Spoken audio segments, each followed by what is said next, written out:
the April 17th meeting of the Monroe County Board of Health to order. Hello, everybody, and welcome.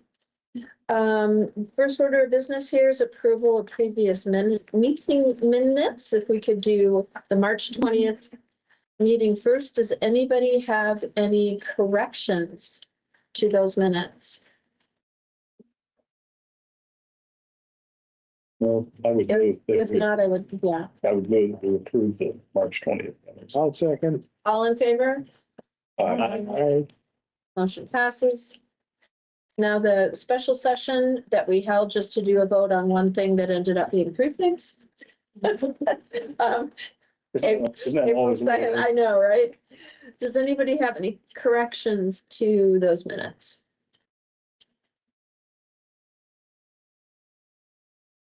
If not, I will have them like a meeting. I move that we approve. I'll second that motion too. All in favor? Aye. That motion passes. The next item of business is public comment, and we have a room full of the public possibly wishing to make comment. So you each, there's a limit of 3 minutes. Thank you. If it's okay, we'll just go in order. Allison Greider. And I think I signed up, but there's a part later in the meeting where I get to speak about that. Yes, so she is here for Lyme recovery, so maybe she could just go here after the comment.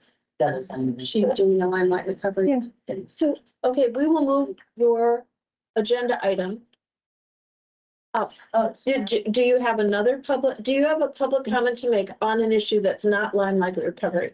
Okay, then what I will do is we do need to get through the public comment first, but I will move your agenda item up to the top of the next section so that we don't keep you here all night. Okay. Christine Brackenhoff. My name is Christine and I am a citizen and nurse of Monroe County. Aurora Diorio told me via email that if the Board of Health felt there was sufficient knowledge to be gained regarding Futures Family Planning Clinic, you all would hold more meetings about it. According to Indiana Code 514.31, all persons are entitled to full and complete information regarding the affairs of government. The demise of Futures is a recent reflection of the Monroe County Health Department's oversight. Since the clinic's last 3 staff members and representatives from Indiana Family Health Council were not involved in the private review, I am here to share more insight regarding Futures because it is also a cautionary tale. During a May 2024 health board meeting, Dr. Pritchard described Futures staff as resistant to cross-training in accordance with their job descriptions. As the last LPN of Futures, I recently obtained my personnel file from County HR, which contained neither a poor performance review nor a corrective action plan. Then I asked Dr. Pritchard and Lori Kelly to elaborate on which part of my job description I resisted. Neither of them provided a response to this request. Public records show that on May 30th of 2024, IFHC's president told Lori via email, there are several identified areas where the board has concerns about the Futures Family Planning Clinic, yet no one has approached us as the funder. I believe, based on what is documented, is a false misrepresentation of how we view the clinic. In July and August of 2024, public records show that Lori was in conversation with HealthNet about the possibility of having them take over Title X. Dr. Pritchard was CC'd on such emails. Lori did not inform Futures staff about such conversations, and I saw no evidence that Lori included IFHC representatives. Before I decided to resign in August of 2024 due to worsening understaffing and increased expectations to absorb management responsibilities, I reached out to Aurora and Dr. Ryderband for help. In her response to my email, Aurora said that after consultation with Dr. Pritchard, board members will not have meetings with health department employees unless Lori is in attendance, claiming it's supported administrative communication procedures.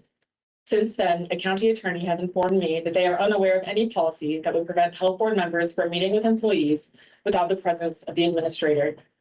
In September 2024, I suggested that the Board of Health could strengthen connections with the experiences of public health workers.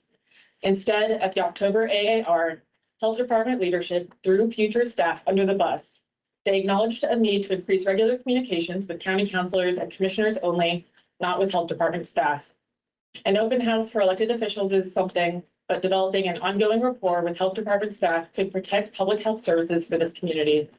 It might also prevent more people from turning into Monroe County Health Department watchdogs and whistleblowers. It would be an act of accountability for Lori Kelly and the 2024 board members to acknowledge the details I shared today. Thank you. Thank you. Ashley Craner. Hi, everybody. Good evening. My name is Ashley Craner, and I'm a Monroe County resident, and I'm a former member of the Board of Health, in which I served for 13 years. I'm here tonight for two different reasons. First, I want to show my continued support for the Monroe County Health Department and the Health Board, but also its current staff and its former staff.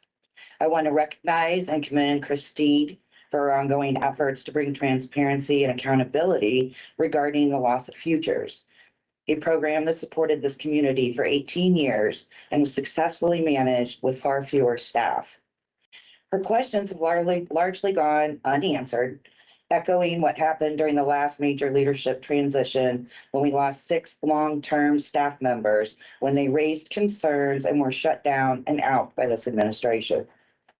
We are nearing 35, 40 employees that have either resigned or been terminated in the last couple of years. This is a serious loss, especially in this particular field where training, relationships, and institutional knowledge are critical. Let me be clear, as Christine mentioned, there is no law preventing the board from speaking with department staff. That's a choice that you all are making. Secondly, I'm here to express my strong objection to the changes and increased funding for the health director's position, as discussed at the April 8th County Council meeting. The council has worked hard to build a fair process for classifying positions through PAC and through WIS. It has moved away from funding in-grade supervisory roles for a reason. They were very problematic, very expensive. The idea that money equals better candidates will only hold if leadership can retain them. And I seriously have concerns about that. I also intend to communicate those concerns in more detail with the county council and to any of you if you may wish. Finally, when asked at the council meeting, what would happen if state funding is cut or reduced? Ms. Kelly answered essentially, well, I'm not going to get rid of people. I will get rid of programs. I ask you, what is the point of increasing responsibilities and pay for people if they aren't going to be delivering any public health programming? I have a whole lot more to say on the current state of leadership, but I'm going to end with this. If you're tired of the constant criticisms, stop circling the wagons. Be accountable and do what's right for this community and the staff. Thanks. Thank you. Debbie Deckard. Hi, my name is Debbie Deckard. I don't have anything written down, but I was an employee of Futures. I worked the front desk and came to understand and know our patients with a great deal. Dr. Pritchard, I was one of your patients for a long time. Kelly, you and I, Miss Kelly, you and I was always fine. I really had to bite my tongue when I got this. I had to request it. I wanted to request my file because it says I am not eligible for rehire. Part-time, 24 hours a week. No, I'm not eligible for rehire, but I put in my 2 weeks notice. I had nothing, no write-ups, no reprimands, nothing. And I emailed Lori to ask you if I could please have a meeting with you. Lori emailed me back and said, no, I don't feel comfortable meeting with you. I have never threatened you, Lori. I have never came across negative. I've always been in your corner, and you know that. You could have had the deputy sheriff come in and sit with you, or Eric, or anybody else. All I want to do is talk about this. I don't like to do this stuff by email. And what rolls off my tongue, rolls off my tongue. Then you said you'd corrected. Then I got this one. I am eligible for rehire. How many others have you done this to that haven't asked for their final? I have been gone, and I still have such compassion for our community. And I've tried to hold all of this in. I went back to school, went back to work for the school system. I was a nurse in the school system for 8 years. I love patient care. I love our community, the community care. We got to know a lot of them. We all worked. Evan, Emma, the nurse practitioner, Christine, and I all worked together like a hand in a glove. Jane come in with patients. I'm wondering what's happened to her patients. Did they get the health care they needed? Because Jane spoke for them. I am the voice for our community, and I do want you to know I'm upset. Yes, Future's closed. We all try to go on, but we need accountability. People have not left because it's time to walk out the door. It's, they have left because things going on in this health office, and you know that, Lori. Dr. Pritchard, you need to be accountable too, because you know this too. And you guys can take a deep breath and roll your eyes, but you do. You know what's going on. And the board needs to be accountable just like anybody else. Because it's not fair to our patients. It's not fair to me. Because Lori, when I had an interview with you, I was passionate about what you were interviewing me for. And this still hurts because I still see our patients out once in a while at Kroger or out on the street. And they'll say, oh, hi, I remember you. I just loved coming in and seeing you. And Gary, the homeless man, he would come in just so I could give him lollipops. Debbie, I'm sorry. I'm sorry, but your 3 minutes are up. Okay, that's fine. Thank you. We need accountability. Jane Walter. Good afternoon. My name is Jane Walton. I am a longtime resident of Monroe County and a former Spanish English interpreter at the Futures Family Planning Clinic. I believe that the Futures Clinic was a public health treasure in our community, which was all too easily lost. I think that it is important to understand how our community lost Futures, which, as you know, was a federally funded clinic where truly excellent medical professionals and support staff served patients for 18 years, especially patients with limited funds. I want to thank those who have made comments today about transparency and accountability in our local health department. I do not want our community to lose other local public health treasures. Let's not throw out the baby with the bathwater again. Thank you. Thank you, Jane. Is that it for public comment? Those are the only, I haven't signed in. okay, you will need to sign in.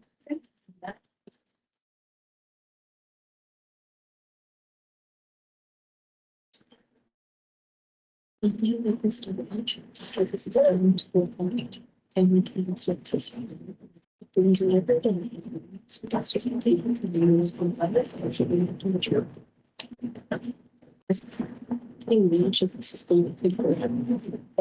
thank you.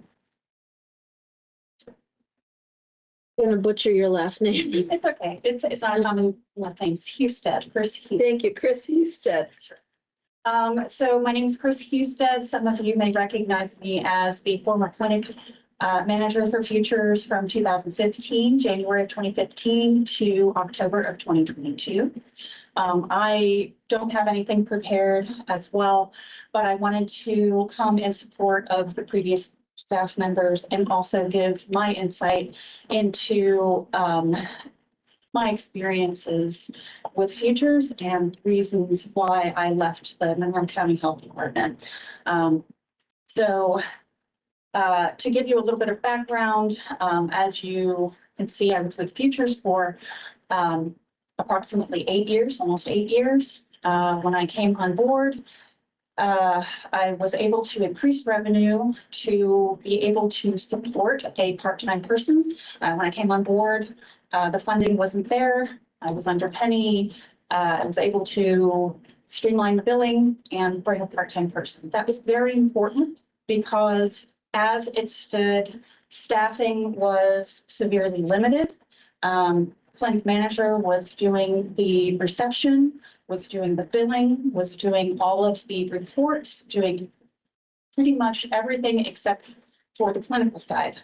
And from the experiences that they have had where they did not have a clinic manager for 4 months, where there was not a job listing, I know how stressful that is. And to hear that, I had heard something about cross-training, that they did not want to do cross-training. And there is a significant difference between a temporary absence versus a 4-month absence, and with no expectation for that to end. And so it does upset me to know that they were being penalized for something that was not sustainable. One of the major reasons that I left is frankly due to Lori's leadership or lack thereof. Anytime that there was, you would think that with almost 8 years experience, that there would be some recognition of my expertise in a grant-funded clinic. But there were instances multiple times where I tried to provide my input, such as being able to order supplies within a certain time frame, because we have to, in advance, provide IFHC with that funding that in advance. And I was told basically stay in your lane. I felt it was very disrespectful, and it was not something that I wanted to leave, but I felt that I had to leave at that point. Thank you, Chris. I understand we have someone online who would like to be heard. David Henry, if you could please. Thank you. Thank you. Thank you, Aurora and board. My name is David Henry. I'm Monroe County Counselor. I'm one of the 2 liaisons to the Health Department. I was calling in today on a different matter than what's been addressed in public comment, and I wanted to speak to that first before I opine on what I just heard. I wanted to remind the Board of Health that as we're approaching the tail end of the Indiana State House session with Senate Bill 1 passing this week, that the county councilors individually as well as collectively will be reaching out for boards and commissions and offices to really get ahead of our budget planning cycle as we're trying to negotiate cuts that we're anticipating for the next fiscal year, which means that when we look at appropriations, forecasting, and reversions from budgets to really make sure we're using all of our dollars well in all of our departments and boards on that. And so I just wanted to put that before you as we get ahead here into the fall. Secondly is a ask of all of you as you're having your meeting today, and I know that we have a position that we're reviewing in the health service director role before the next county council meeting, that I think that based on some of the comments I've heard today about the Futures Clinic, we really need to finally close up this conversation. As you know, the health service director role was attempted to be merged with what would have been the Futures director position last year. That did not happen through the WISP process. I know that some of you are frustrated with our WISP process, but as I've heard a public comment made, it is really the way we have to assure equity across director roles, not only in the Board of Health's purview, but across the county. But to really come prepared to speak to some of the things that I've heard today as we review that second reading for that position. I, of course, would remind the board that under Indiana Code 36-2-5-3, the County Council has a unique shared governance responsibility with all of our boards and commissions to oversee fiscal oversight and making sure that we're expending our dollars well. In the moment I have at the end, I having been a former public health employee in this department 20 years ago, having worked with NACHO in my career, I think it's probably time for the board to consider releasing all the notes it has regarding the Futures Clinic closure to the public. There are documents that have been redacted that should perhaps shed more light on what we're hearing here and move on. It is not lost on me that a wound undressed will fester, and I got to say I'd like to move forward as a community on this issue. I think we can do that together if we finally see some of the additional notes come to light. Thank you, and I look forward to working with you all on the budget in the future. Take care. Thank you, David. Okay, that closes the public comment portion of the meeting. Thank you all for coming.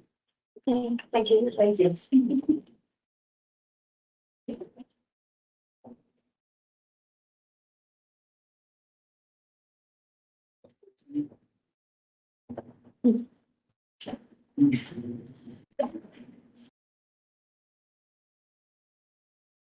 Department updates, Lori. Um, So I'll start with some updates with environmental. The county has received a total of 62 applications for the ARPA septic repair program. Four systems have been installed at this time. We have an additional 15 contracts that have been approved. And the goal is to have all systems installed this year. Wastewater is hoping that this type of program could continue in the future. But on a smaller scale, looking at trying to replace 2 to 3 failing systems annually, just on an ongoing basis, just because the program has had so much success. Foods is updating their processes to align with changes to the state code. I plan on having additional information in the May board packet, and someone, either Mike or a staff member, will be providing information on those updates. Christina, our behavioral health and wellness coordinator, has completed PEARLS training. So PEARLS is an evidence-based program that helps older adults with depression create happier, healthier lives. The program focuses on problem-solving treatment and is designed to provide care for older adults with limited access to depression care. Essentially, once trained, coaches meet one-on-one with individuals for 6 to 8 one-hour sessions, typically over a 5-month period. Christina has also started conducting Tai Chi classes. So this is part of her KPI initiative to address trauma and injury prevention related to falls. She's also been working really hard on some food and nutrition, which I'll talk to you about later today with the Fresh Connect program. Aubrey, maternal child health coordinator, will be soon beginning her maternal nutrition program from bump to baby in collaboration with Purdue Extension. They're finalizing dates and locations, but looking at one of the libraries to be able to conduct those. The program combines education and cooking demonstrations, and at some point within the next few months, I'll have her be able to come to the board and talk more about that program. But we have been able to, we were looking at the Purdue extension for some of that nutrition late last year, but we really were able to just come together and collaborate. They're going to partner with Aubrey on conducting the classes, do the cooking demonstration, cover some of the nutrition. She'll be providing education, and we'll be covering program costs instead of going into an actual contract agreement with them. We currently have 1 disease intervention specialist job opening posted at this time. We are waiting to receive additional grant funding for an additional position if that is approved. Let's see.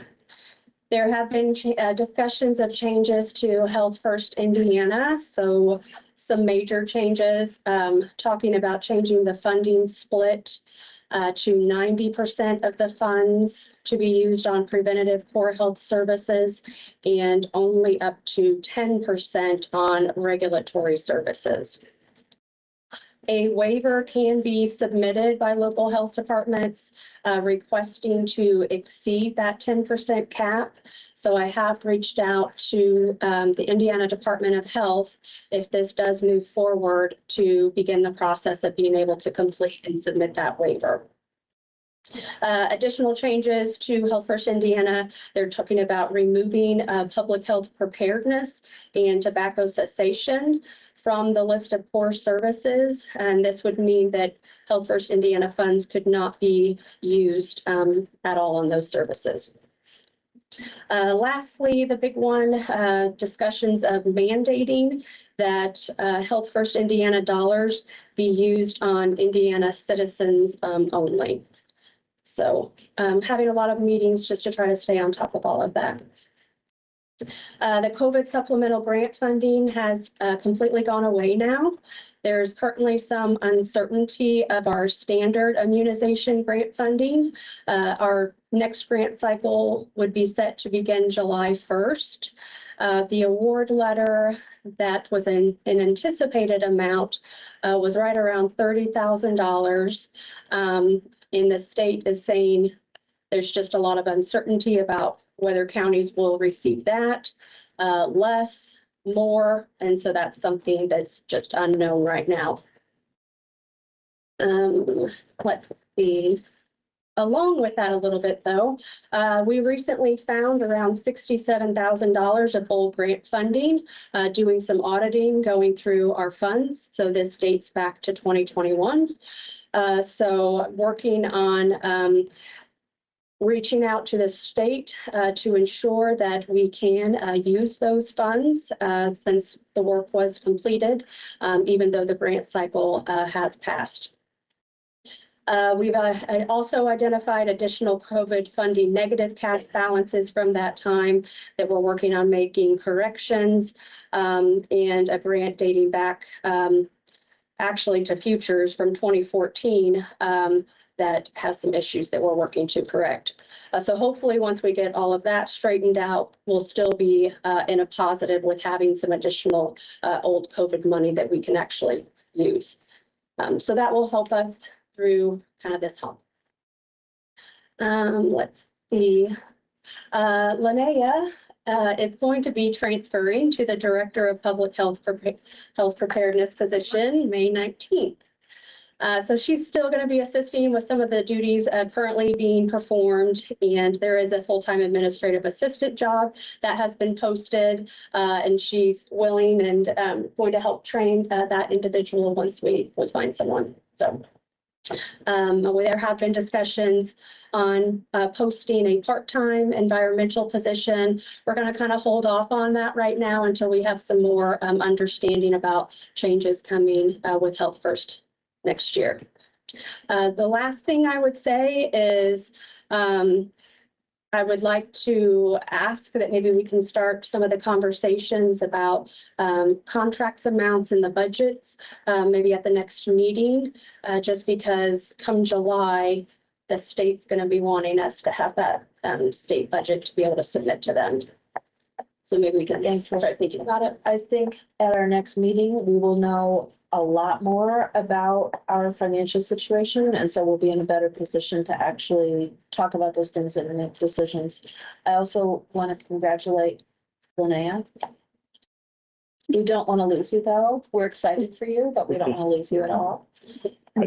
Just as an aside, since we're talking about financing, I heard on the news last night that Indiana is going to probably have a $2 billion shortfall from what they expected. Yeah, I think we can count on our budget not being what was. Lori, I wanted to ask, in your report, you were talking about the thing with Purdue and doing with Aubrey. How are we, or can we, three questions in one, collaborate with the WIC program? Okay. Because to me, it seems like a natural partnership, and we were just at a meeting with IU Health Community Health talking about partnerships, and I just think it would be good to work with if possible. Yeah, that's a great idea. I'll work on it. Thank you. Any other questions or comments about Lori's report? Okay, I would like to move an agenda item under old business, which is number 5, Limelight Recovery, to the top so that Ms. Greider may do other things. So I'm just gonna start. Yeah. Whatever you would like. I'm Greider, and I'm a co-founder at Limelight Recovery. And last year I was able to come into the health department and did like a lunch and learn, talking about what harm reduction therapy is and what this evidence-based treatment looks like. And apart from what we think about traditionally with what harm reduction supplies and other health programs in our community, the treatment itself is, I think, where we're heading for substance use treatment. It's really about how the person sees themselves and with having a substance use disorder or their relationship with substances. And it allows people to be empowered because of who they want to be, who they believe that they can be, instead of identifying with the problem as like having an addiction.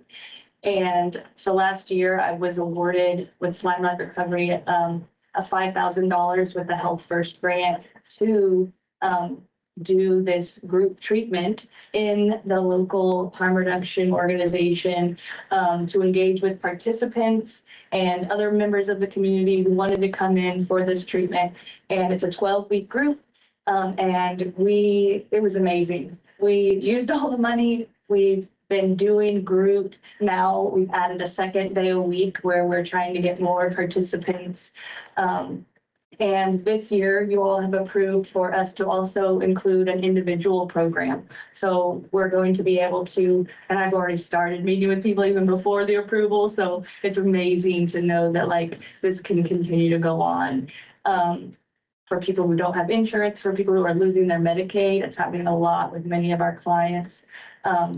But so this individual program will include 10 sessions, and we'll have a mental health and substance use evaluation, and then can engage in individual therapy, family therapy. We're working with 2 different people who are finishing up their peer recovery certification, hoping to add that into the mix with what we can offer folks, and also case management. So we're really able to kind of lose some of those barriers that keep people from accessing care, and really provide them with what they need. If that's like case management with getting other services in the community, or if that's working on like the safety inside themselves, like dealing with mental health issues and a chaotic relationship with substances. That can be the hardest thing, is just being alone with yourself. And it's really a privilege to get to like work with this population. We have people who are unhoused, we have people who are employed at different, like at the harm reduction organization, who are engaging in this service. And then we also at Limelight Recovery have a partnership with Marion County Probation. But just in the last year, Monroe County has reached out to us and wanted to start sending us some referrals as well. So it will be an option now for a few, at least, mandated folks who have to engage in some kind of treatment to get this most evidence-based, progressive way of seeing themselves in their relationship with substances. And they'll have that opportunity that they're going to have to do anyway, but we can provide it for them without it, creating more barriers in their life financially. So it's incredible. And I know you had a question that I responded to via email, just wondering like the percentage of people that might be from the probation department. And I just want to reiterate that I'm hopeful that we get like a really good balance of different people, like people just hearing about this program in the community, people who are participants of the Indiana Recovery Alliance who may be continuing to use substances, but are feeling safe enough to actually meet with someone and be honest and evaluate that relationship with drugs and see, what changes they might want to make. Or even just work on their trauma or whatever, to have that opportunity is huge. And then, anyone else that hears about it from the community, I've put some flyers up and spoken to some people, groups, Recover Together, the medication for opioid use disorder clinic. And we also have a peer mutual support group too, that's like separate, where it's kind of like AA or NA, but uses that harm reduction lens. So we're really like doing so many different things to meet a lot of varying people's needs, all within, housed in the Indiana Recovery Alliance. So it's really exciting, really beautiful to see the spectrum of care that is, taking place there. And a lot of that is because of you all believing in me and allowing this program to grow. So I didn't prepare, I didn't know exactly. I was like, I wish I would have looked at the numbers from last year. It's good. We appreciate the update. Thank you. It sounds like you're doing great work, and we're happy to support it. It's, it's important for citizens of Monroe County. So thank you for doing that. Thanks, Allison. Any questions? Allison, do you have a sense at all of any kind of recidivism rates in your program? This is something that actually Lori and I have talked about, like getting together to do some more research around it.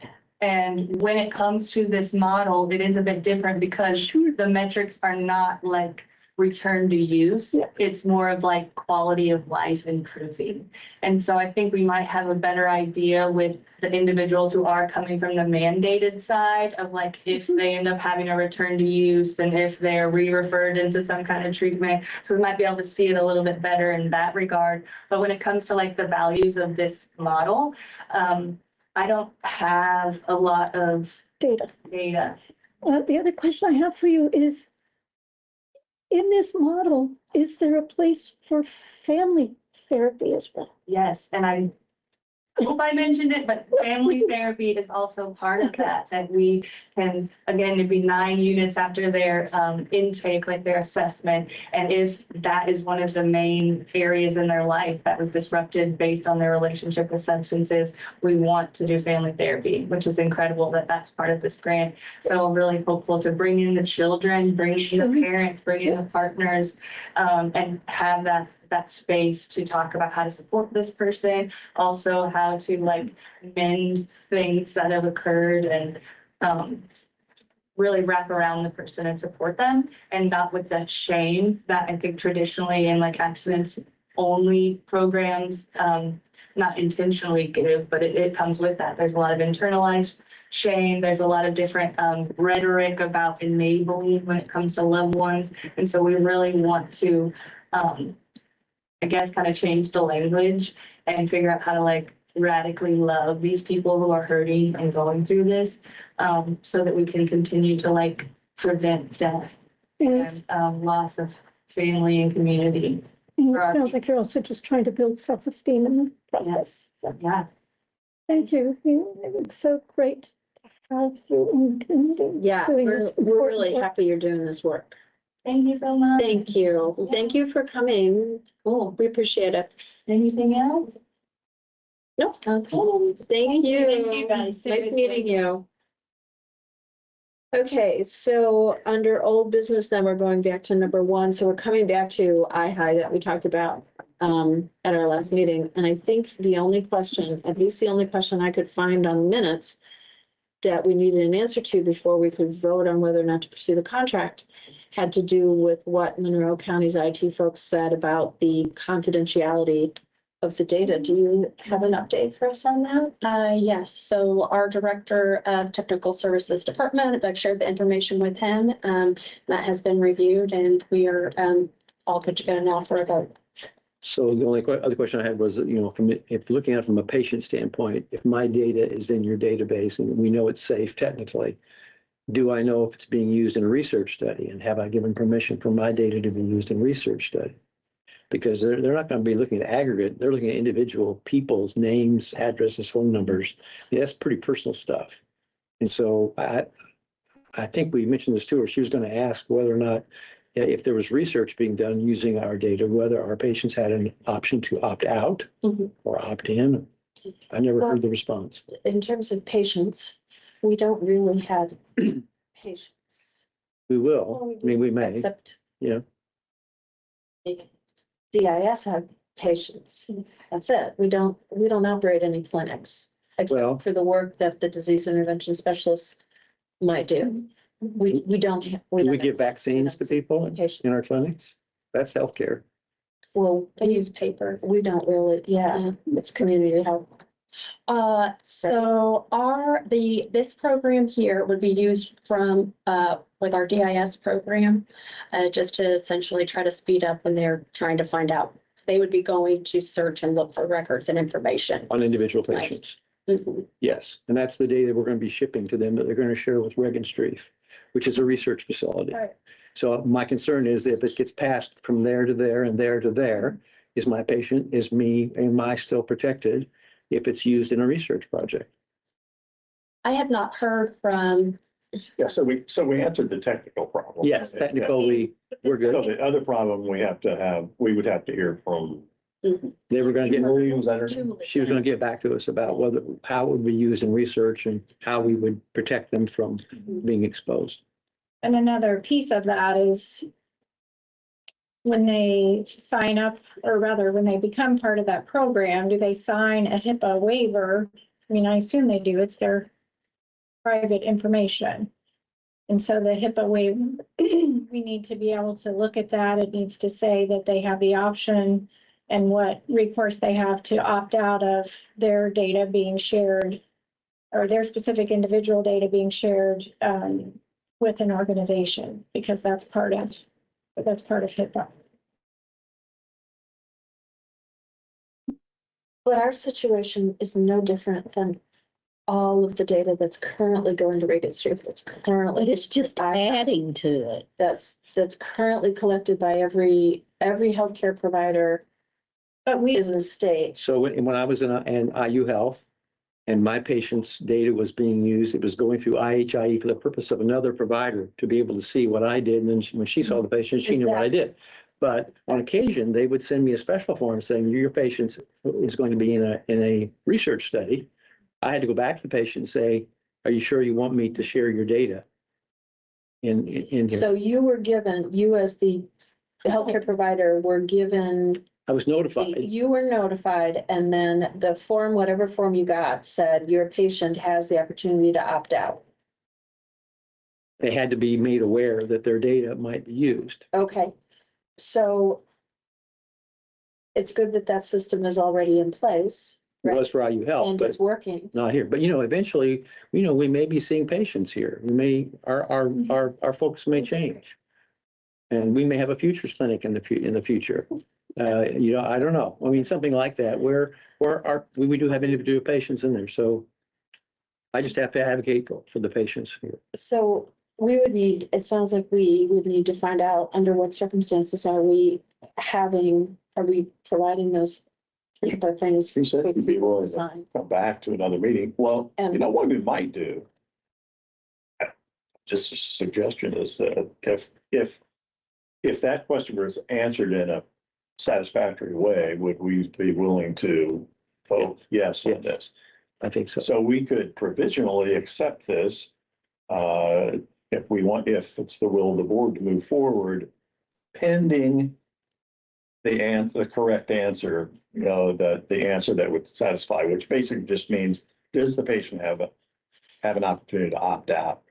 I mean, that's basically what we're asking, right?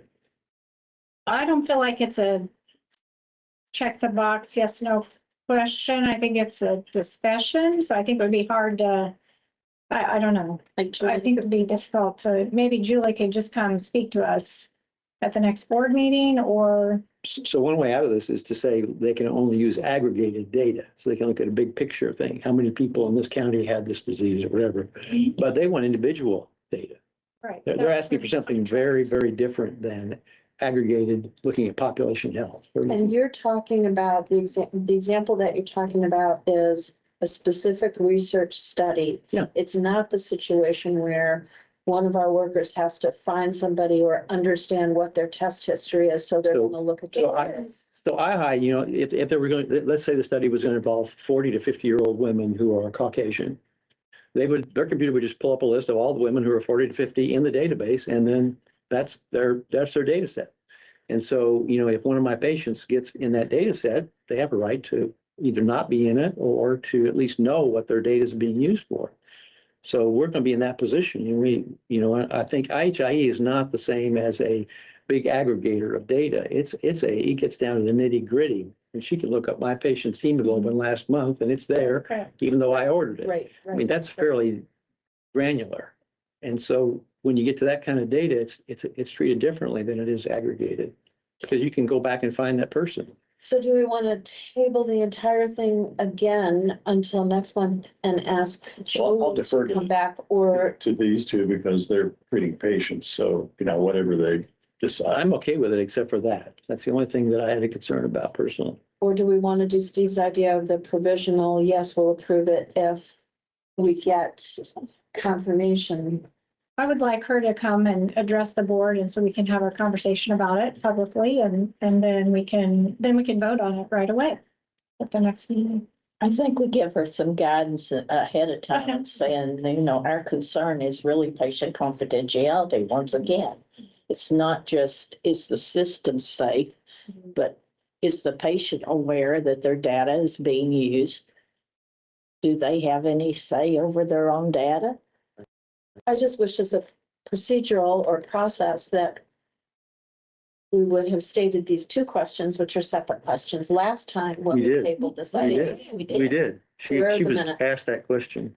Because I did not see that in the minutes. All I saw was the IT. I can't find the minutes. Okay, very good.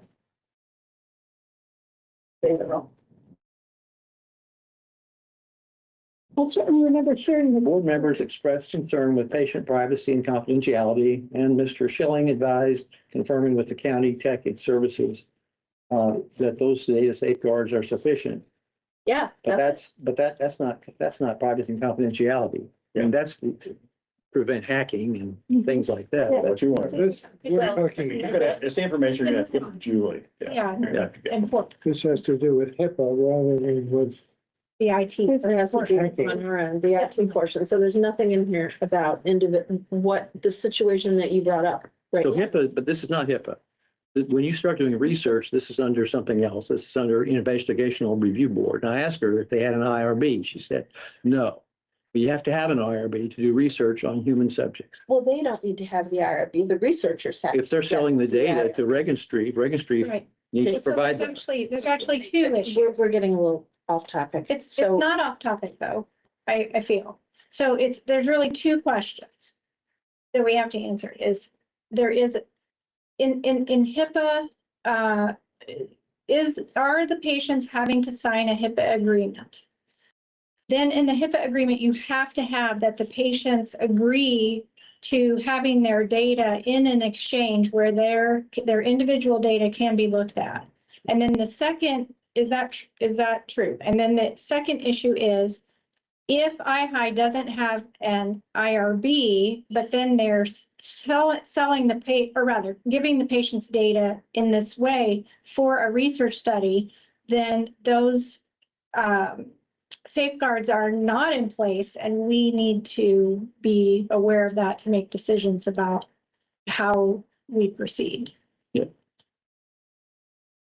So the gal, her name is Julie? Well, surely these issues have come forward from other. yeah, I imagine this is. The difference is she's, I mean, we can't be the first people in front of No. this. Just had this discussion with them actually as a private practitioner. And so this is a real concern with IHI.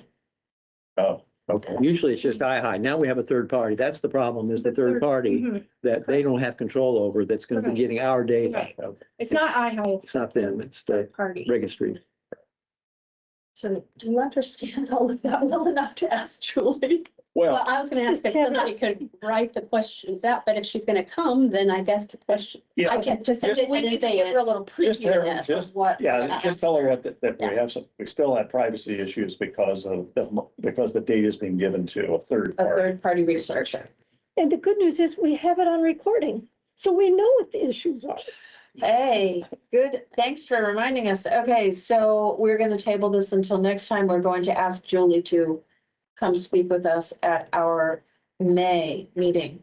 And maybe legal, right? Maybe if she has her legal, Mhm. maybe somebody. And he also, our lawyer, Mhm. made some comments that he was going to look into not just HIPAA, but the second part. The STD Peach Grant Amendment to add the additional position to cover the counties no longer covered by Marion County District 5. Yes, so this is pretty basic here. So originally, when we agreed to take on the additional 4 counties with the new grant, the plan was that we would have 3 that would be grant funded, and then we would have 1 that would be funded through HFI. We had already previously had 1 position providing services just in Monroe County that was HFI funded. So that was kind of the the plan that I had in place. I was contacted by our council liaison, David Henry, and he had requested that I ask the state for additional grant funding to support all 4 positions. So I did reach out to the Indiana Department of Health, making that request. They graciously agreed to that through just a virtual, asked me to submit a budget revision, which you'll see there in your packet, which was submitted. So I'm just waiting on the new grant to come. But if you're, so you would be approving this additional funding. Once the amended grant comes, then I would be able to provide an update and take that through just our normal county processes for approval. Does anybody have any questions? If not, we can make a motion. I move we approve. Any additional funding? Second, I'll second it. all those in favor? Aye. Opposed? Next. Lisa, board priorities update. Yes. So we are decided to stay with 2 priorities for the board, which is chronic disease management, including obesity, diabetes, and hypertension, and addressing vaccines, specifically measles vaccination, given the recent increase in cases. And unfortunately, now there were cases in Indiana, but not here as yet. So we had the state came and did a mobile unit vaccination clinic. And Linnea has been great about giving information on social media and updating the public. I would like to see working further and talking about keeping this conversation open so that people in the community know what to do if they think they have it or exposed and where to go, et cetera. I attended the vaccination clinic and talked to some of the people, and they said they had 8 people show up. And what they really needed was to go to Seven Oaks and some other private schools where they were concerned that that was a bigger need. Will they be able to get in? So that was my question. It's one of our other things today we're going to talk about is this MCPHC update. It mentions that they cover MCCSC and RBB, but do we cover other schools in the county that are not public For a vaccination clinic. or anything? So it's offered to the schools. Some of them take up the interest of some of that support and some of them do not, from my But understanding. we offer to all. Yes. Okay, good.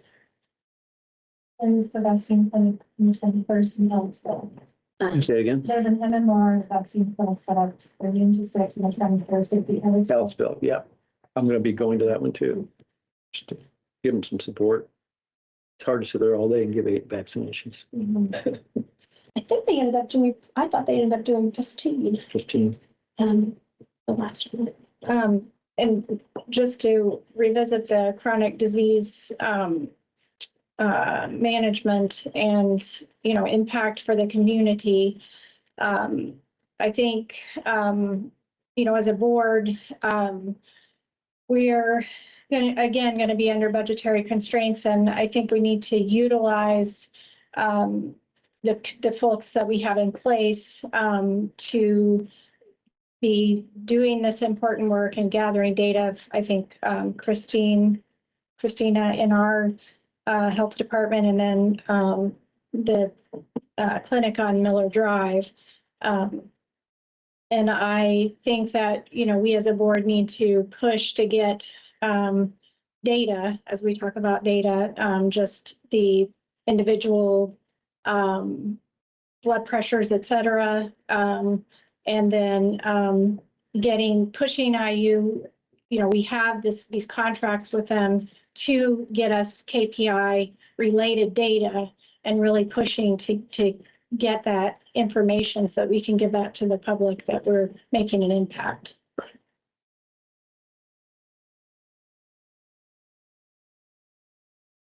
Beth, questions, discussion, anything? Thank you very much, both of you, for your work on that. Open house planning.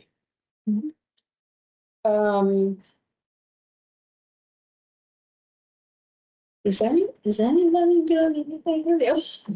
Are we gonna have some refreshments? Are we gonna, do We we? did the slides.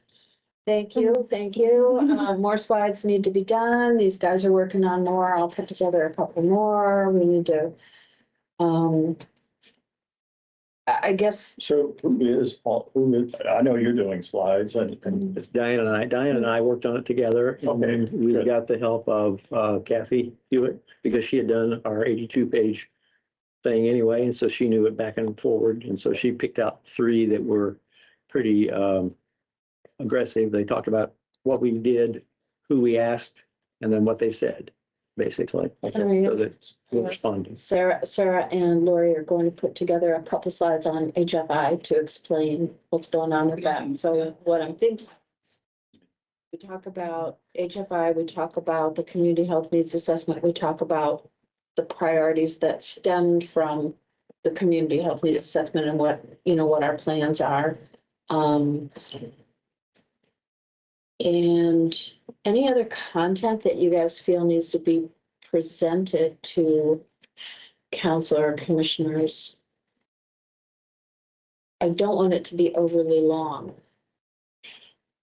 I want to keep their attention, but I want to just give them a snapshot of what we're working on that maybe they didn't get from meeting with the individual departments when they walked through. So more of a board kind of perspective of, here's what we're working on. And to me, the HFI stuff captures it well, the community needs assessment, our priorities that we're gonna focus on. Is it too touchy to talk about the effect of this memorandum with them, because they're the ones who voted? So the memorandum basically says the county does not need to do a levy as in previous years because of the money you're getting from HFI. And the intent of HFI was to grow public health because we're 49th in the country. And yet they're clawing back the money that we got from the state. Is that in your packet? There you go. Because I would say, I see it. Thank you. Yeah, I mean, maybe that's too touchy a thing to talk about, but I think it's a fine thing I would go for it. What do you all think? Yes. So can I ask you guys then, when you're doing your HFI slides, to work this in, like, and as an informational, and we understand from the December 4th memo that blah, blah, blah, blah, blah, please understand, this is not the intent of HFI. And it will work to decrease the attainment of those health outcomes. Thank you for pointing that out. I haven't read that yet. well, Go. yeah, I mean, I've seen this before, so the amount of money they're saying, of course, that the $681,000 is attributable to property tax. Of that nearly 1.6 million cash balance fund. And that 681 is close to what we typically got from that, wasn't it? Or did they give us 9? 9, but previous to that, it was over 1 million. Yeah. Okay. And plus I use this term, and once the cash balance is spent down to an appropriate level, what does that Whatever mean? that is, yeah. I mean, we should be 50% higher than we are if we want to be on the average with county health departments in the United States. We're at the bottom. We're 49. We got a ways to go to even be average. So I think they have whatever this appropriate word means. I don't know what that means. I don't think they know what appropriate is for public health to grow. I think you need to go with Lori to a council meeting. You just talked yourself, mister, right? To a council meeting. And I love the idea of right sizing. It says, the Yes, levy will to be- right size the right- apportionment. It's really sad. Yeah. On the other hand, we also know that the state is in deep financial trouble, and so is the county. So obviously, to me, it looks like everybody is trying to scramble. And that, once again, and it's part of what I'd suggested before of our making a point, perhaps. And I'm not advocating any actions. However, it'd be really great for board members periodically to show up at council and make it clear to the public who may not be watching or listening what the diminishment in funding to the health department means for our future as providers, and that it is council, again, that holds up our funding. That we may have all this money in our balance, but if they don't release it for our use in the ways that this board determines are in the best interests of the public, then, yeah, we'll keep having a high balance, but we won't be able to provide the services that this board determines. And I think the other thing that worries me as your health officer is that, the health board is indeed, as any board is, fiscally responsible to the public. That's the action of any board. And so for council to say, yeah, but we have final say, well, that's true, but it's still our money. And what is the point? And maybe I'm just terribly naive, but what is the point of having a health board that looks at the budget, examines the budget, determines piece by piece what goes into the budget and how our personnel are distributed if we're constantly fighting against council? And again, I'm new to this position, but I have a really hard time understanding how that works. I hope that when we have our open house, that we have a little time to speak one-on-one with a couple of the council persons. Because I certainly, we never really have a chance to talk except in formal meetings. And I think there's, and that's for good reason, because we want the public to be aware of what's happening in our government. But it would be nice to share and have a couple frank conversations and find out exactly what their expectation is, what they'd like to see happen, and to see how we can make those things happen without having to reduce services in view of what our constraints are. So I have some high hopes that they'll have some time and that we Which is kind of why I want our presentation to be short, so that, and to have refreshments, because usually if you feed people, they tend to stay around and talk a little bit.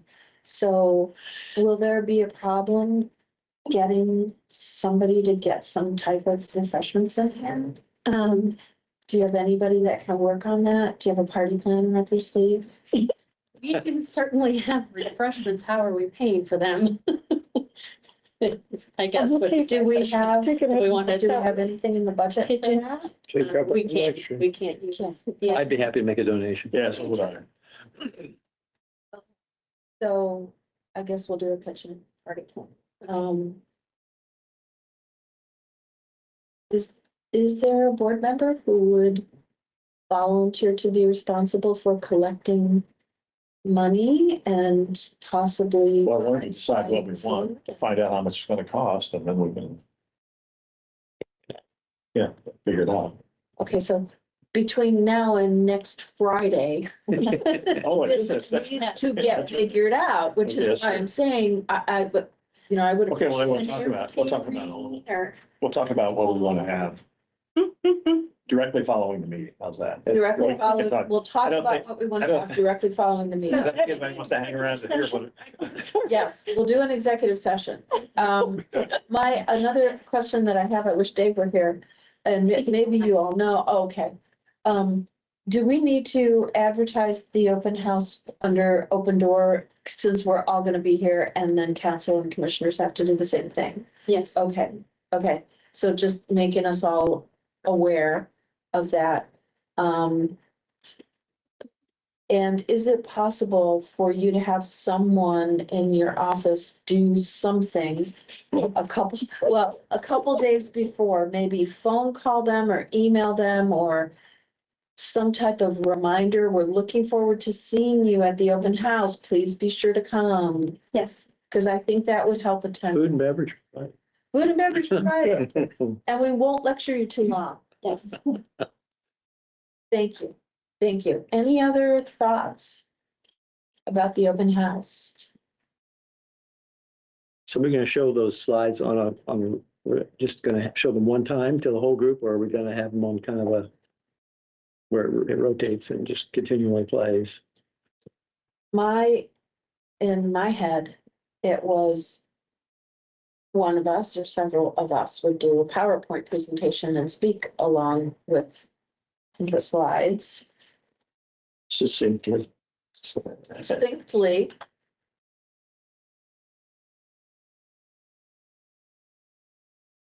New business. It looks like we have to vote on Fresh Connect and the HIV prevention grant award letter. Yes. The Fresh Connect program is one that Christina has been working on developing. She did create a PowerPoint. So I don't want to, I'm going to try not to take up a whole lot of your time with this, because I'm sure there probably will be some questions, but she did do a really nice job on the PowerPoint. Okay.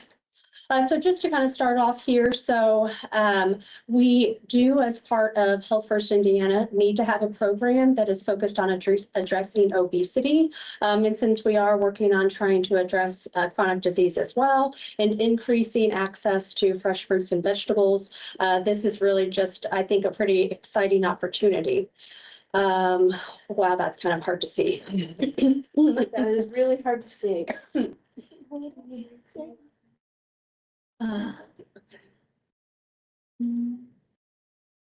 could walk up there. Thank you. That's better. That's better. Yeah. Yes, so we have been talking with Health Net. So typically this program is designed that local health departments are working with a health provider, and the health providers are providing care.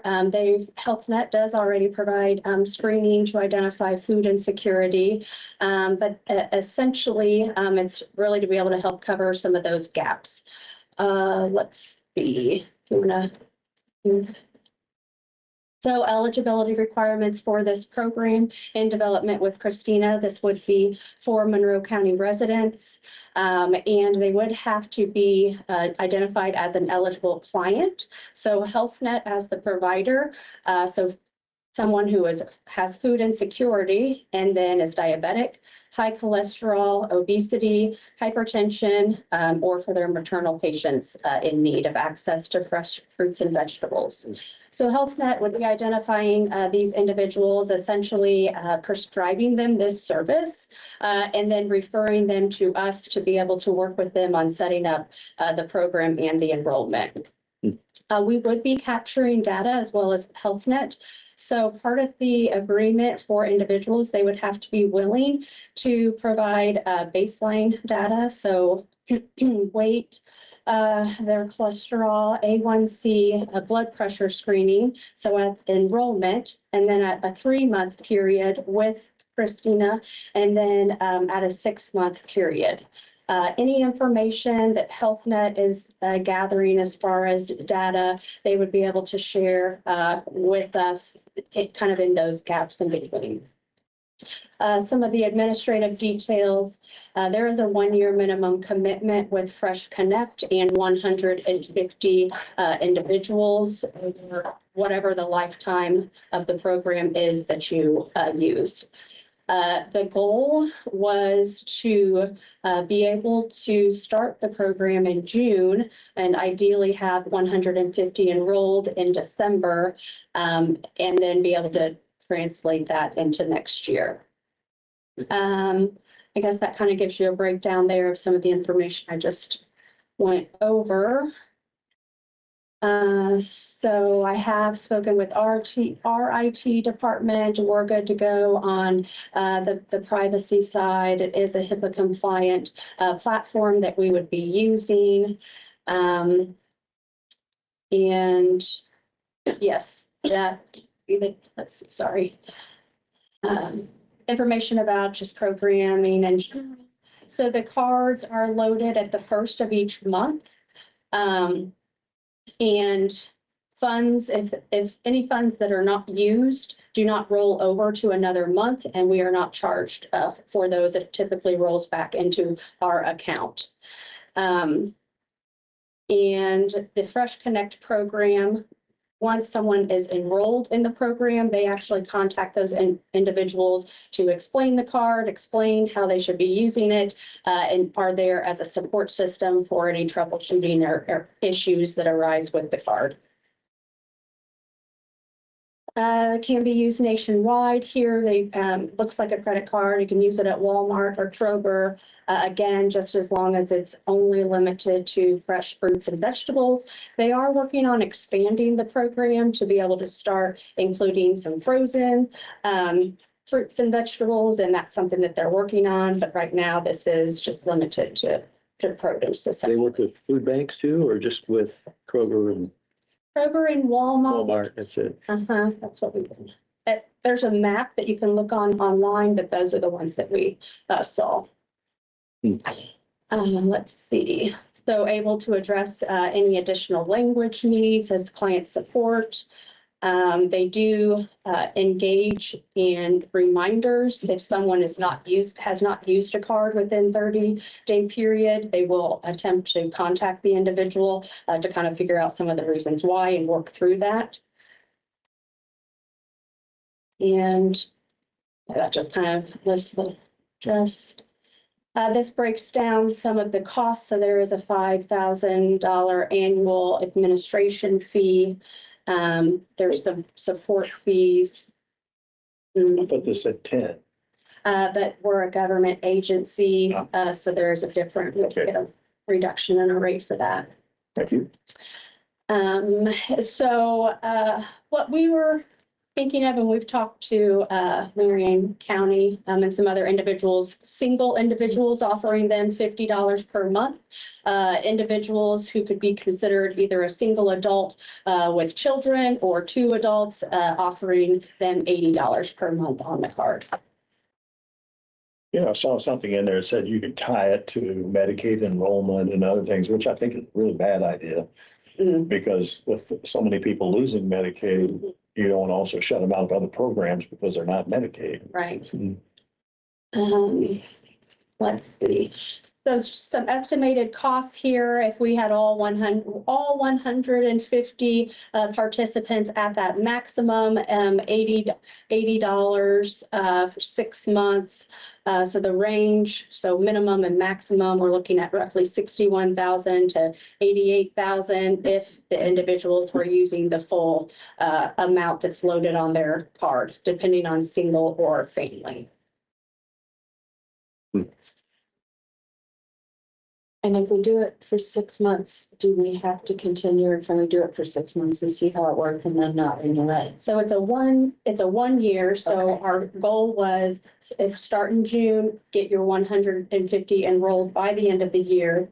To get them cycled through that 1 year, we can essentially, we'll be piloting it then to know whether we want to keep enrolling. Thank you.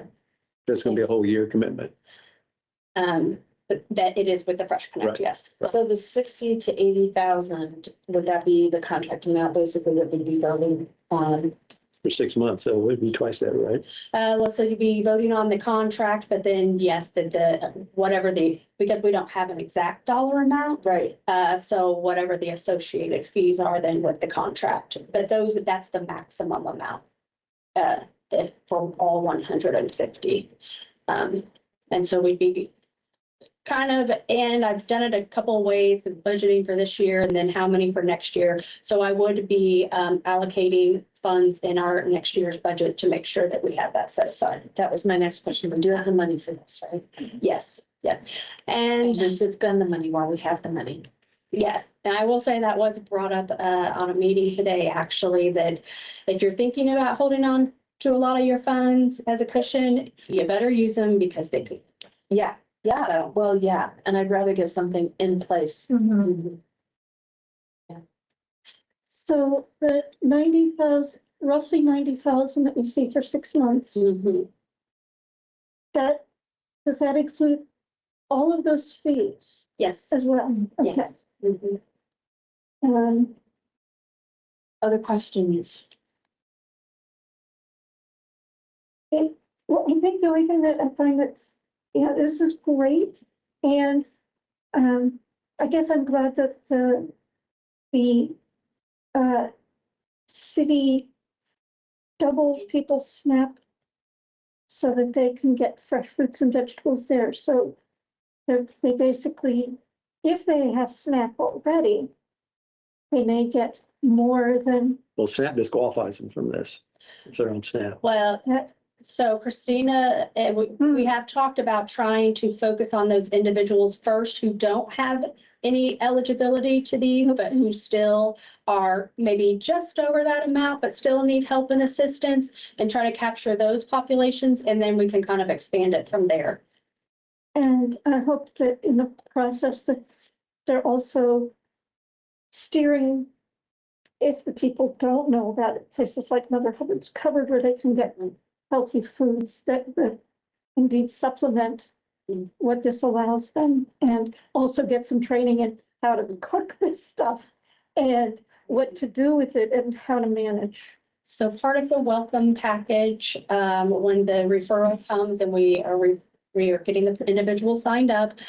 So Christina would be developing a welcome gift that has like some recipes, and these are the types of foods maybe that you should look for, and these are how to prepare that, and some of that education that's also tied to, if this is your condition, maybe focus on these types of meals and foods to try to build in some education with it. Related question, how does this play into any interaction with WIC? The farmers markets, purchasing programs and things. I guess the credit card would work in the farmers market. Right. From my understanding, there's kind of a different program called Fresh Bucks that are targeted for. That's probably your SNAP. Yeah. And I guess because our meeting with IU Health, Community Health Israel is still in my mind. Are there any opportunities for collaboration or partnership that you can see here so that they can have a role? Like, I guess I'm thinking here, we talk about nutritionists. I'm sure they have nutritionists on staff. Maybe they could have someone do a cooking class, or, talk to people about if you have this condition. There's a lot, because sometimes people receive information and then don't read it. Yeah. Yes. So I guess I would just say, ask Christine, investigate those collaborative relationships. Can I ask one other? It looks like Dave really has something to say. All right. He's clearing his throat. I wanted to ask whether, if it passes, and indeed our HFI funding can only be used for our US citizens, how will this impact the program, and will we just, say, hey, of course that they're a US citizen? Of course, they're US Okay. citizens. I just thought I would ask because it was one of the ugliest things that I've seen in the bills that are coming forward. So, Dave, did you want to say something? hi, Dave. I had just something to say about the IHI contract when you get a chance. Oh, You get good. back Well, we weren't going back to it, but we'll go back to it. Well, we now. will. What did you want to say? Well, I just started scrolling through the terms and conditions, and on page 21, it says conditions for disclosing individually identifiable health information. And it says that if that's going to be used, that there has to be a disclosure agreement obtained from the individuals. Let me just read it, because if PHI is requested for a research project, registry shall not use or disclose the PHI unless authorizations that comply with the privacy rule allowing the use or disclosure of the PHI for the specific research purpose have been obtained from all individuals whose PHI will be used or disclosed. And I don't know if that answers your question or addresses your concerns. It but- seems to totally address the question, doesn't it? Yep, I didn't see that. Okay. That's why you're a lawyer and we're not. Yeah. Thank you. Look at all those details. Sorry, I didn't get to that earlier. Thank you. Do we want to circle back then to the IHI contract? Okay, hang on a second. Let's do Fresh Connect first. I need a motion on Fresh Connect, and let's hop it up here first. I would move that we move forward with the Fresh Connect program. And I would second it. All those in favor? Aye. All opposed? Okay, Fresh Connect is okay. Let's go back to IHI. I would like a motion. Given the new information we received, I move that we approve the IHI contract. Is there a second? Second. All those in favor? Aye. All opposed? Aye. Thank you. Nay. Aye. What are you? I am opposed. Okay, Yeah. okay, so 1, 2, 3, 4, okay. Approve HIV prevention grant award letter. So this grant supports the salary expenses for the harm reduction specialist. This will just cover salary and fringe. They've pretty much just said that funds were tight with this, so we were happy to see that they granted us this amount. The grant cycle will begin here in June, and so once we receive that grant, I will just take it through the normal county processes with the board's approval. Can I get a motion? I thought I read that it was tabled or something. The DIS. So that's a different grant. So the STD strengthening prevention is tabled.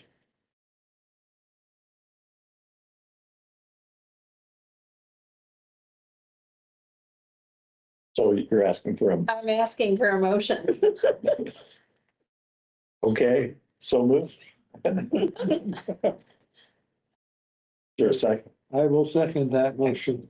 All in favor of approving the HIV prevention grant award, say aye. Aye. Aye. All opposed? Thank you, that carries. Board member and health officer comments. I have a lot, but I want to open it up to others because I talk a lot. Hey, one thing I noticed that was in our packet was the communication drill that was done within the department. That was really neat and done in 30 minutes, and I wanted to compliment them on that.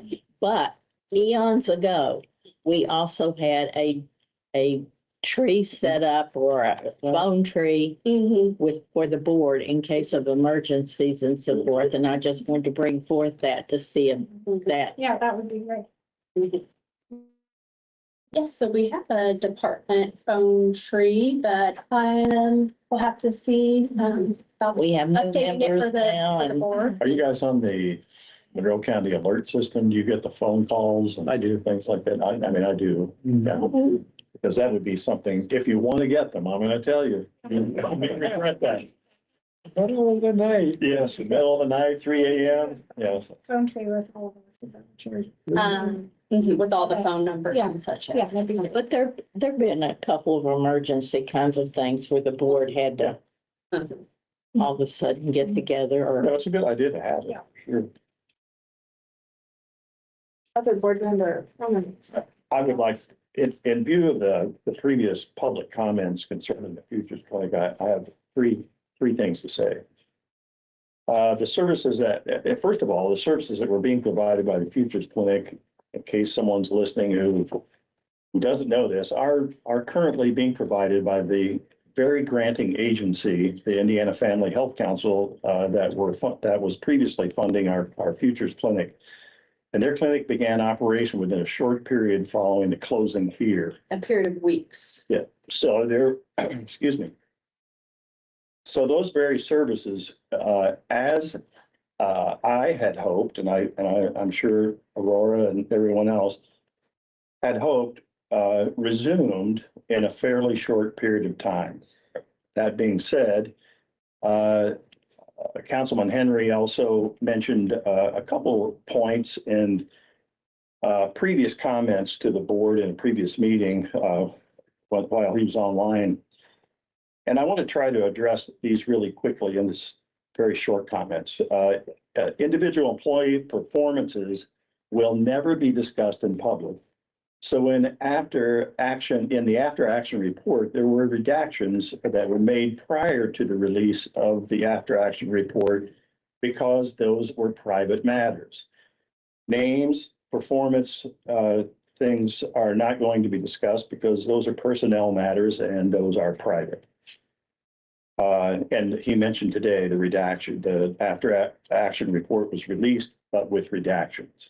Those redactions will remain. While the purpose was not to make a profit in this clinic, the clinic was requiring more county support beyond the grant because of declining patient income and ongoing billing issues related to the timely insurance claims being submitted, or untimely, it would be more correct. This was a personnel issue, and there were other performance factors that, again, will not be discussed that entered into the decision. I would like to remind the public that we did not actually close that clinic. That clinic was actually, the grant was removed at a time when the clinic was not performing well. And I'm talking about not performing well in patient numbers and in income production. And again, it's not a for-profit. It was never meant. That was not the purpose of it, was to make profit. But being good stewards of county money also was important. And there was a trend developing. And I'm just going to leave it with those three points. I don't want to, I wish there were, and sometimes I wish there were more things that I could say concerning the clinic. I'm not happy about the criticism. I'm not happy about the clinic closing. And I am sorry that some employees feel that they were unfairly treated. I'm not convinced that is the case, but nevertheless, the clinic is closed, but those services are being provided in the community at this time. Thank you. I would like to say something because it matches with what Steve just said. The requirement for cross-training that was mentioned has actually nothing to do with the family planning clinic. This was a Monroe County, all department-wide initiatives.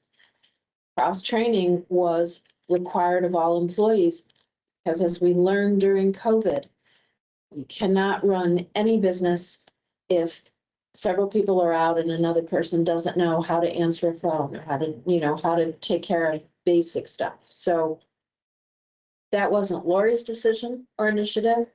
It wasn't a Title X. It had nothing to do with the Board of Health. That was a Monroe County government initiative.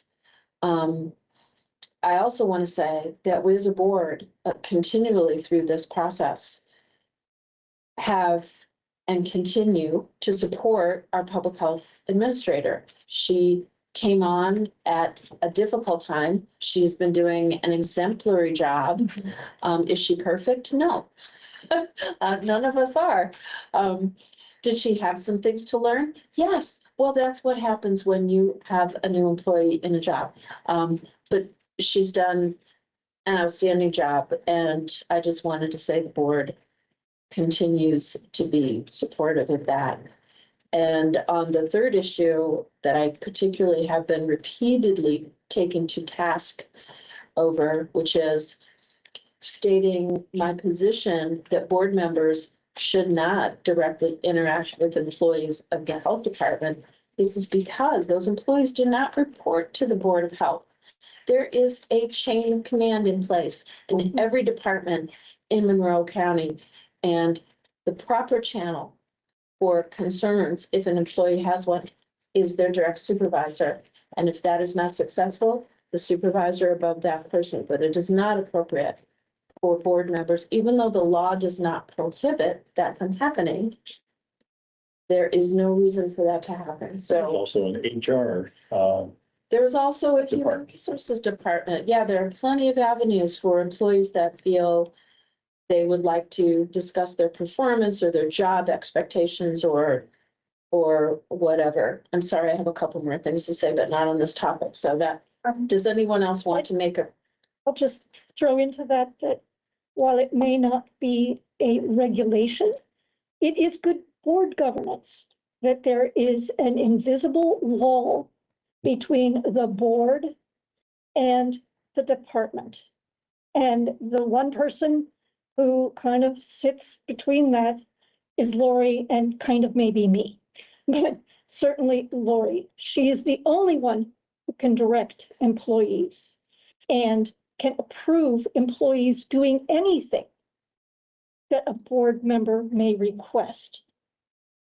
That's just how it has to be, because otherwise everything turns to crap. thank you. I think otherwise, every problem that develops, people don't like Lori's, what she tells them, they go directly to somebody on the board. Yeah, board governance, thank you, that's exactly the Thank you. phrase I would have Thank you. used. Lisa, I think there is a lot of displaced anger from, I think there's anger at the board. I think that's displaced to Lori unfairly. And we are behind you and support you and thank you for all that you do. thank you. Couple quick things. There have been some, requests for board members to get their meeting packet information in the agenda earlier. I just want to kind of from my perspective and then ask you all what your preference would be. We could, for example, for every month that we have a meeting, we could cut off folks contributing things like this report and this contract and blah, blah, blah. For example, on the Friday before our next Thursday, that would allow us to send you your board packet Friday or Monday. You'd have more time to read it. The downside of that would be any item coming in late would go until next month. Or if it's a contract and it's timely, we would have to have a special session. So everything is weighing. Additionally, we have tried to strike a balance between sending out the whole packet, what we thought was the whole packet, too early. And then these late things come in and you guys, instead of getting one mailing for a meeting, you got like 5. Oh, well, here it is. Oh, but then there's this, and then there's this, and then there's this. And believe me, I share your frustration. I am not sure how to resolve this, but I wanted to tell everybody, yeah, I hear you. Somebody can think of a great way to do this. Could we compromise and just make it 3 days before the next meeting rather than a week? Yeah. So that you only delay by one more day? That would give us a little more time to read them. Yeah, we got it on like Monday or something. Monday. So you want to get it Monday? All right. And then what happens when late breakers come in? Well, I would say, I mean, send it, you don't have to get it all at once, but you're right. A whole bunch of mailings wouldn't be good, but if we could count on getting the bulk of the stuff by the meeting, by the Monday prior to the Thursday meeting. Okay, Then it's something else that has to come in late, but it's easier to read one thing than it is. to okay, read a whole that's what we'll shoot Right. for then. It would reduce the confusion factor by a good deal. Okay, thank you. And then I just had a question. I don't know if Dave's still with us. Did we, and some of you might know, Yes. regarding the Medical Reserve Corps, because this also came up at our meeting, and I just wanted to check back. I know that we have been told we can't really do anything with the MRC. It has to do with liability, and my understanding, and I could be wrong, is that the liability insurance can kick in as long as they're activated. And that may or may not be true, but it seems like for 2 years now, anyway, we have had a non-functioning medical reserve corps. And I think we've had several board meetings discussing this liability issue, and I'm not sure it's resolved. And I'd like to take whatever steps we could to either get them going or to say, okay, we're not going to have a medical reserve corps, because right now it feels like we're in limbo. Are we receiving federal dollars to have that MRC? I don't think so. How do we support it? Just from our general budget? I have not come across that, so I am not. So I think it's a federal program. It is volunteer. Yeah. It's similar to volunteer. We have a staff I'm a person member. who kind of I'm a member too. We have a staff person who coordinates it. But that, their salary is just part of the general fund of the person. Preparedness. It's in preparedness. Right, The yeah. preparedness person did Yes. it. The funds which are being They cut. do it though because of Right. So, liability. Dave? Is he still there? Yes, Hi. So can you shed any light on what's going on with the liability for Medical Reserve Corps? I cannot. I have actually never heard of the Medical Reserve Corps. So I will check. Maybe Molly had been working on that. I'm not sure. Like civil Yeah. defense. Jeff. Jeff was? Okay. Yeah, because it makes no sense for us to maintain this group of volunteers if we can't give them anything to do ever.